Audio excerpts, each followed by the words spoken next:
नमस्कार, स्वागत छ तपाईहरुलाई हाम्रो युट्युब च्यानल कुटेक नेपालमा। आज हामी एक अत्यन्तै संवेदनशील र गम्भीर विषयमा चर्चा गर्दैछौँ। राजावादी र गणतन्त्रवादी बीचको तनाव। नेपाली जनता के चाहन्छन्, राजतन्त्र वा गणतन्त्र? नेपालमा राजतन्त्र फर्किने कि गणतन्त्र जोगाउने? गणतन्त्र बचाउने कि राजतन्त्र ल्याउने? के नेपालको भविष्य खतरामा छ? नेपालको इतिहास, राजनीतिक र सामाजिक संरचनामा यी दुई धाराहरूको टक्करले गहिरो प्रभाव पारेको छ। राजा शासन प्रणाली ठीक भयो त वा गणतन्त्र अहिले सही बाटोमा छ? हाम्रा हरेक नेपाली नागरिकलाई यो बुझ्नु जरुरी छ कि यी दुई धाराबीचको वास्तविक मतभेद के हुन् र तिनीहरूले सामाजिक, राजनीतिक र आर्थिक प्रभाव के छन्। शासनको स्वरूप। सबैभन्दा पहिला कुरा गरौँ शासनको स्वरूपको। राजावादीहरू एक यस्तो शासन प्रणालीको पक्षमा हुन्छन् जहाँ एउटा राजा या रानीले देशको नेतृत्व गर्दछन्। उनीहरूका अनुसार राजा देशको अभिभावक हो जसले देशको हितमा निर्णय गर्दछ। नेपालको सन्दर्भमा हेर्दा राजतन्त्रले लामो समय शासन गरेको थियो। शाहवंश, विशेष गरी पृथ्वीनारायण शाहबाट सुरु भएको एकीकरण अभियान र त्यसपछि मुलुकमा स्थापित राजतन्त्रले देशमा स्थायित्व ल्याएको भन्दै राजावादीहरू गर्व गर्दछन्। तर गणतन्त्रवादीहरू भन्छन् शासनमा राजाको होइन जनताको आवाज प्रदान हुनुपर्दछ। गणतन्त्रमा जनता आफै प्रतिनिधि चुन्छन् र तिनीहरूले देशको शासन गर्छन्। लोकतन्त्रको मूल मर्म हो जनताको शासन जनताको लागि जनताद्वारा। जब प्रश्न उठ्छ कुन प्रणालीमा देशको लागि राम्रो, राजावादीहरूको तर्क छ राजा निस्वार्थ हुन्छ किनभने उसले कुनै राजनीतिक दलको सदस्य भएर शासन गर्दैन। तर गणतन्त्रवादीहरू भन्छन् शक्ति व्यक्तिमा होइन प्रणालीमा हुनुपर्छ जसमा पारदर्शिता र जवाबदेहिता र जनमतको कदर हुन्छ। सत्ता र अधिकारको बाँडफाँड। दोस्रो ठूलो मुद्दा सत्ता र अधिकार। राजावादीहरूको दृष्टिमा राजा राष्ट्रको एकता, धर्म र परम्पराको प्रतीक हो। उनीहरू विश्वास गर्छन् कि राजाको हातमा केन्द्रित शक्ति नै स्थायित्व र राष्ट्रिय एकताको प्रतीक हो। राजावादीहरूले भन्छन् जब राजा शक्तिशाली थिए तब देशमा शान्ति थियो, विद्रोह थिएन, राष्ट्रियता बलियो थियो। तर गणतन्त्रवादीहरूको दृष्टिमा शक्ति जनतामा केन्द्रित हुनुपर्छ। उनीहरू भन्छन् जनताले चुनेका जनप्रतिनिधिहरूले शासन गर्नु लोकतन्त्रको आधार हो। राजाको असीमित अधिकारले जनताका अधिकार र स्वतन्त्रतामा कटौती हुन सक्छ। त्यसैले शक्ति केन्द्रित हुनुपर्छ। कार्यपालिका, न्यायपालिका र व्यवस्थापिका बीच सन्तुलन हुनुपर्दछ। गणतन्त्रले जनतालाई अधिकार दिएको छ बोल्न, लेख्न, भोट हाल्न, विरोध गर्न र आफ्ना नेता आफै छान्न। राजनीतिक विचारधारा।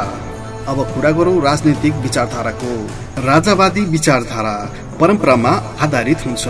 धर्म, संस्कृति, परम्परा र इतिहासलाई मूलधारमा राखेर नीति बनाउने पक्षमा राजावादीहरू हुन्छन्। उनीहरूका लागि राष्ट्रको परिभाषा धर्म, संस्कृति र राजसंस्थासँग गाँसिएको हुन्छ।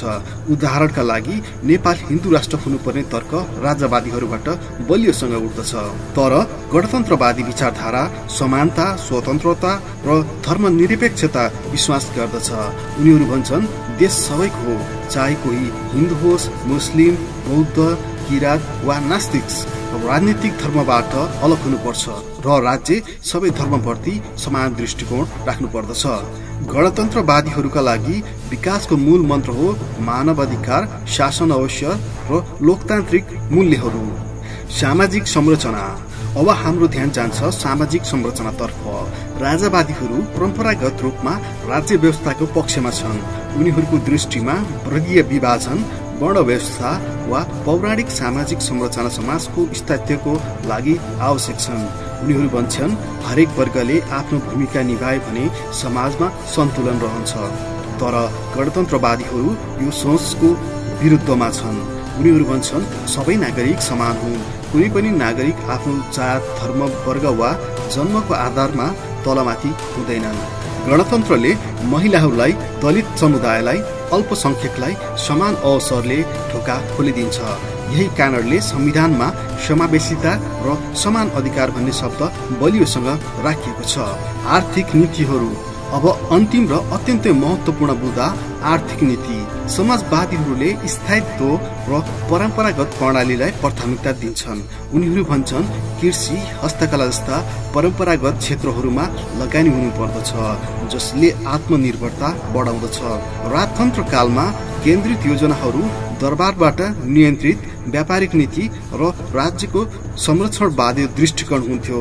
तर गणतन्त्रवादीहरू नवीनता, उद्यमशीलता र प्रतिस्पर्धाको पक्षमा छन्।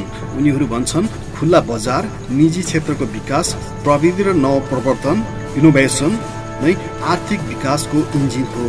संविधानमा पनि राज्यको दायित्व भनेको जनताको आर्थिक समृद्धिमा जोड दिने कुरा स्पष्ट गरिएको छ। गणतन्त्रले युवा उद्यमलाई, नवप्रवर्तन गर्नेलाई र स्टार्टअपहरूलाई प्रोत्साहन दिने नीति बनाउँदछ। राजावादी वा गणतन्त्रवादी किन तनाव? यी सबै विषयहरू एक आपसमा जति भिन्न छन् उति नै विचारधाराहरू बीच तनावको कारण बन्ने गर्दछन्। गुणोत्तर लोकतन्त्रभित्र पनि राजावादी विचार राख्न पाइँदछ, तर जब एक विचारधारा अर्कोलाई पूर्ण रूपमा नकाट्छ तब सामाजिक ध्रुवीकरण बढ्दछ। सामाजिक सञ्जालदेखि संसदसम्म राजावादी र गणतन्त्रवादी बीचको बहस कहिल्यै अन्त्य हुँदैन। एक प्रश्न भन्छ हिजो राम्रो थियो, अर्को भन्छ भोलि अझ राम्रो बनाउँछौ। अन्त्यमा यो बुझ्नु जरुरी छ कि विचारधारा फरक हुनु स्वाभाविक हो, तर यो विचारधारा गाली, धम्की र हिंसाको रूपमा प्रकट हुन थाल्यो भने त्यो लोकतन्त्रको अपमान हो। हामी सबै नेपाली हौं, राजावादी होस् या गणतन्त्रवादी, हाम्रो साझा लक्ष्य भनेको देशको समृद्ध स्थायित्व र एकता हो। हामीले इतिहासबाट सिक्नुपर्छ र भविष्यको लागि मिलेर काम गर्नुपर्दछ।